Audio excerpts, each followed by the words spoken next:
So PR4 is most likely going to arrive in about 2 weeks on July 8th because that's when Japan is getting theirs. And if Japan is getting theirs, most likely we're getting ours as well. With that being said, I'm going to take the initiative right now to help you guys get prepared to farming on the first week if you guys do plan on going about doing that. So, just like the other video I made a while back, we're going to talk about setups that you guys can do for farming. Right, let's do this. Now, there's going to be 5 PR4 ships this time around. 1 Sakura Empire, 2 Iron Bloods, 1 Eagle Union, and then 1 Italian or Sardingo, whatever, pronounce that, whatever. Right, let's get right into it. So the first one we'll talk about are the decisive ships, the UR ships or whatever. First, we'll start with Hakuryū. First, Sakura Empire, and we go to main fleet. So basically, if you're going to go for Haku first, she's going to be 3.6 million EXP for Sakura Empire main fleets. So split here, main fleet, Sakura Empire. Any of these choosings will be good to use for leveling up. Now, in particular, you can do a 3 backline setup. If you guys want to do fast, go to 12.4, do a 3 backline setup, and get the most EXP out of there as well. And I also want to take the time to point out that the key ship here, if you're really in a rush to level up, is going to be Houshous. Houshous has this skill right here, first generation carrier, which increases EXP of carriers by 5% at level 1 and 15% at level 10. So if you're using 3 carriers, that's going to be a 45% EXP increase. That is going to be very, very good. Not to mention, she is Sakura Empire, meaning you can use her, get EXP for that, and you benefit from the EXP bonus. So if you guys don't have Houshous prepared as of right now, go ahead and do so. She's going to make the EXP grind very, very easy. I believe you get her from like 7.4, I think. So if you guys haven't gotten her yet, go ahead and farm for her.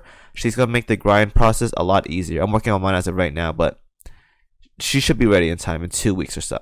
So keep that in mind, and then use whatever you guys want. If you guys are doing 1-1 setups, choose the map that they can survive in, because leveling up a carrier is pretty bad.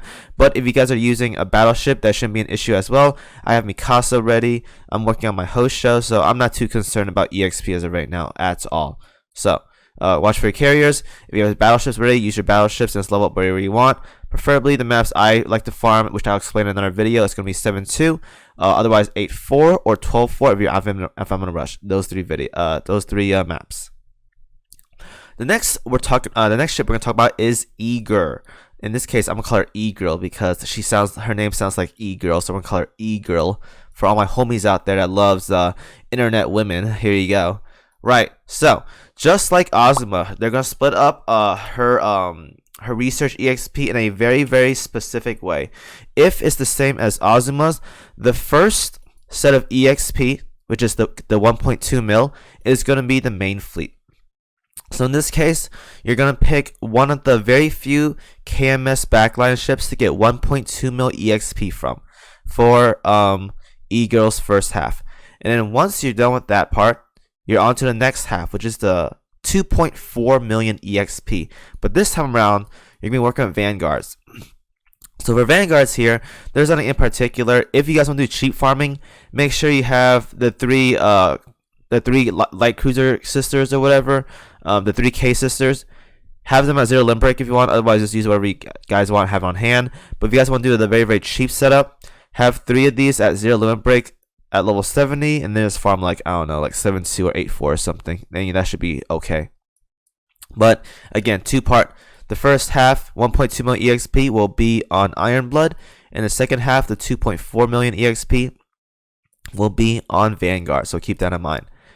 Next, we have August von Parseval, aka Azur Lane's Catching here. In this case, we have a carrier for Iron Blood. So we're going to go Iron Blood, we're going to main fleet, and then you just pick whatever you have from here. There's a very short amount.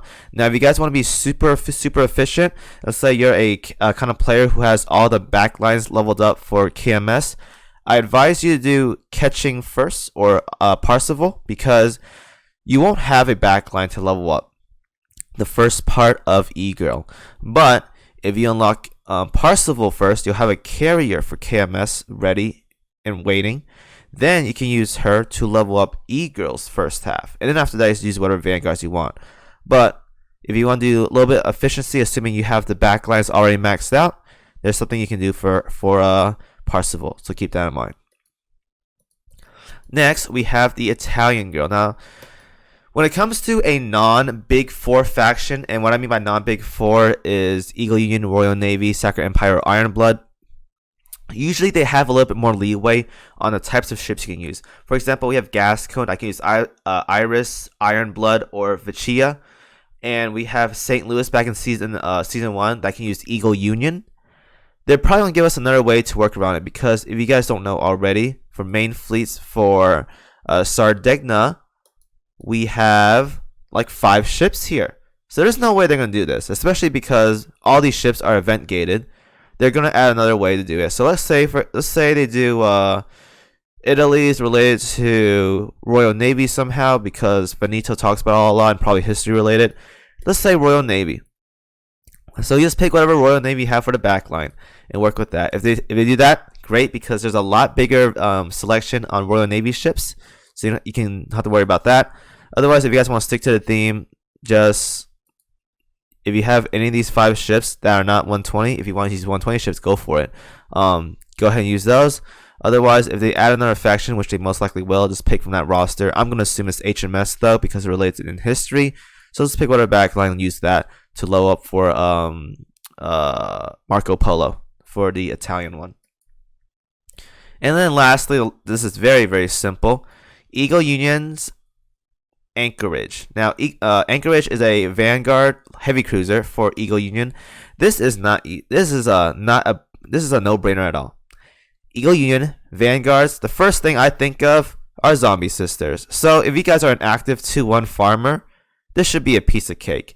And if you guys want true efficiency, I would do this last, because it's going to take a while to get developer 30s.